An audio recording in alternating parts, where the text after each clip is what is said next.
As far as infinite options are concerned, credit to Disney, because right now they're moving forward with this mega bundle, and then they've got the Hulu with live sports plan.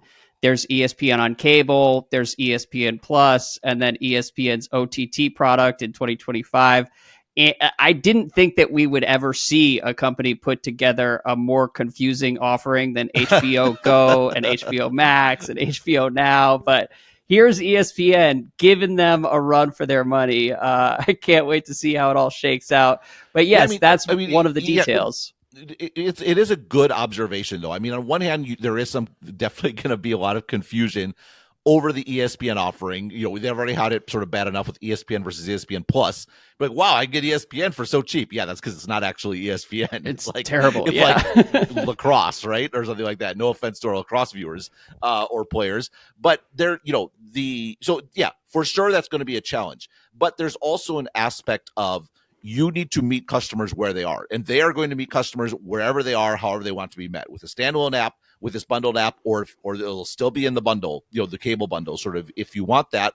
And that's correct. That's what they should do. Remember, just to go back to the economics of this, they are selling a product for which they spend huge amounts of upfront costs, whether that be creating original content or whether that be, in this case, sort of renting rights from the sports leagues. That's a lot of money. When you've spent that money up front, you need to maximize the areas over which you can sort of monetize that. So we talk about this in the context of, like, say, Apple being a product company versus Google being a services company. Sort of a classic example. A big mistake Google made years and years ago was prioritizing Android at the expense of their iOS sort of experience. That hurt the company. It was the tail wagging the dog, where they were trying to, like, differentiate Android, but that wasn't their business. Their business was this massive amount of fixed costs in building up the Google services and making those services available everywhere. In this case, it would be a mistake, absolutely, for Disney to only focus on one channel. They've already paid for the rights. So get those rights out there in as many places as possible, meet people where they are and where they want to be. And by the way, you're kind of poo-pooing this service. I think it's probably going to be the best way to get sports in a few years, right? Like, assuming, like, the cable bundle sort of, whether maybe you and I, because we're old, we are going to be the subscribe to the newspaper till we die sort of demographic. But I think for most people, look, if you like sports, this is probably going to be the best deal out there. Right. Well, okay. So I have a question for you before we dig into the details. So we don't know who's going to operate the technical side. We don't know how profits will be shared on the back end. We don't know what it will be called.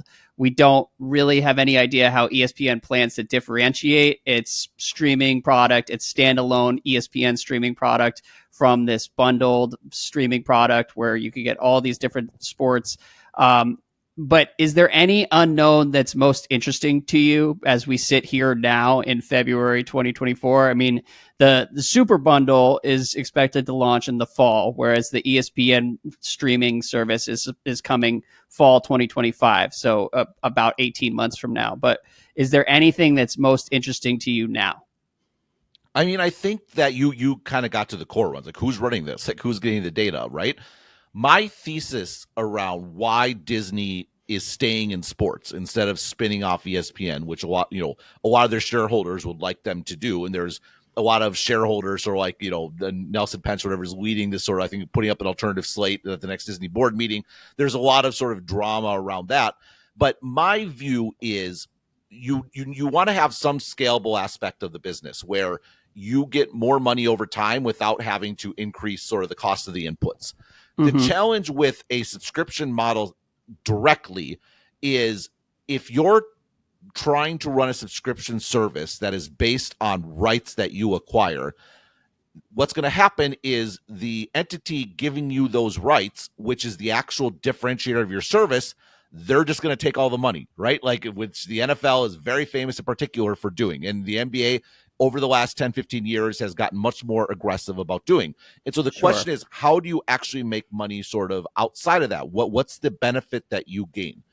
My view for Disney is Disney's goal in how they're going to achieve scalable profitability with streaming is through advertising. They want to build, and the idea with advertising on with digital is targeting, right? You can actually deliver ads that are pertinent to people. This is obviously a big thing online, and it's